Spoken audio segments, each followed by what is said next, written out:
center that the city invested in and we all invested in, and have that go away just because we have a new vision. So I think it's very important that we look at what we have and that we plan using what we have and not starting all over. So I think it's a great idea. I look forward to see where it's going and certainly hope to help in that process. Thanks.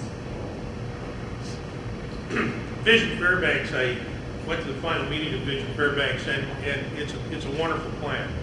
And if it can be implemented in stages, it's probably going to end up being affordable. But it's still one of those things, it's growing. It's like a plant. It's this big right now, and it has to blossom and grow.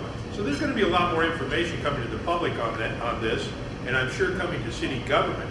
And at this point, monetarily, the money's not available to do a lot of support with, but through working with our local legislators and maybe the state of Alaska, we might be able to drag some funds to make the vision even more of a reality.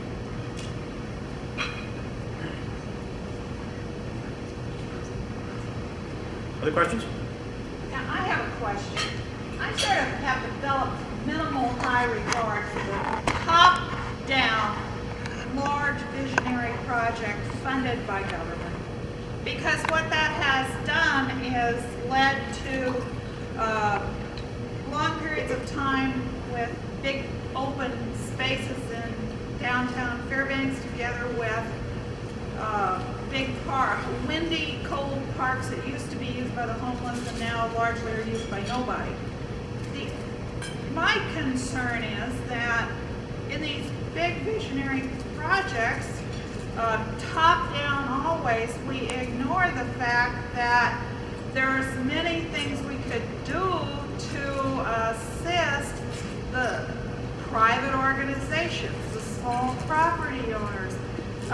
What vision do you have for Fairbanks that is not a big government-funded, top-down, large visionary project, but is really based upon growing those attractive features we have in our community and those public service organizations that contribute so much, do so much in every way for the community without with leveraging private grants and private donations.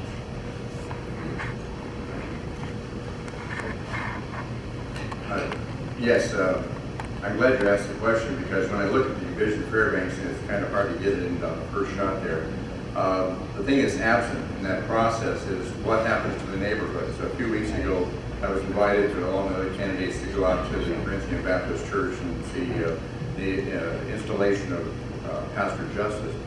And afterwards, we talked about what the neighborhood is. I used to live out there, used to build houses in that area, and only recently have we gotten to somewhat paved streets out there. Some of the street lights work, and we're trying to get it better. Not many sidewalks. It is slowly but surely cleaning up. But each of these neighborhoods, whether it's Shannon Park or the area between South Cushman and Airport Road and Glacier, or to get over into Taku and Westgate and those areas, they're all needing something to make their neighborhood a little more functional. And these big vision projects are talking about the core area. They're not talking about what's really happening. And I have a bigger concern about what's happening in those neighborhoods, because I work on the weekends at the soup kitchen, and we see for the last 6 weeks, we've seen about 300 people on Saturday and Sunday. We have identified about 500 kids who are serially homeless, and that's, Eddie's going to stay with Jim, and Jim's going to stay with Eddie, and they end up living on the street.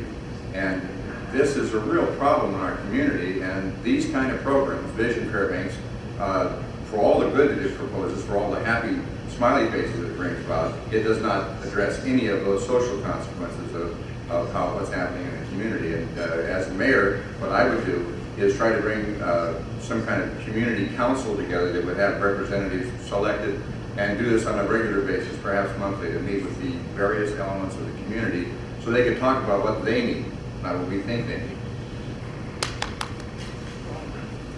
If I was elected mayor, I'd propose what I would call a conscience fact-finding commission. Most commissions are put together to keep people silent. Like now, you mentioned about how long it's taking for them to decide what they're going to do with emergency service. My commission, it wouldn't be handcuffed, Wouldn't be gagged if they had something worthy to come out and I'd listen to them. Thank you.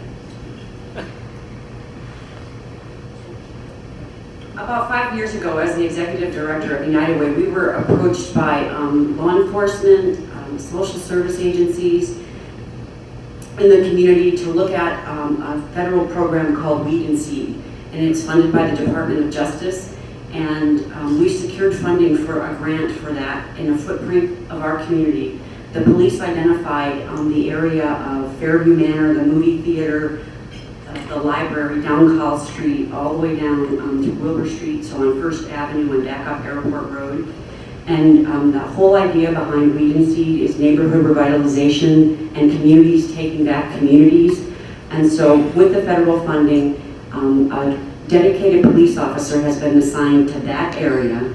And then a huge component of Weed and Seed is community policing, neighborhood watch, and getting the services that we have in our community into that specific area. We held lots of neighborhood meetings, and what we learned from the neighborhoods, the folks in that area, was that a lot of our young people are just hanging out, and they go from Ryan to Lathrop to Godshock's, then maybe to the bowling alley and to the library. We learned that a lot of our baseball fields have been vandalized, and it just kept coming back over and over and over, that it seemed like our young people needed something to do. So part of that Weed and Seed and that neighborhood revitalization is providing a safe haven to kids in that neighborhood, but it really is a neighbor to neighbor, getting people engaged into what's happening in their neighborhood. And when you look at that footprint, it's a really interesting part of our community because there's really old homes, and then there's new developments there,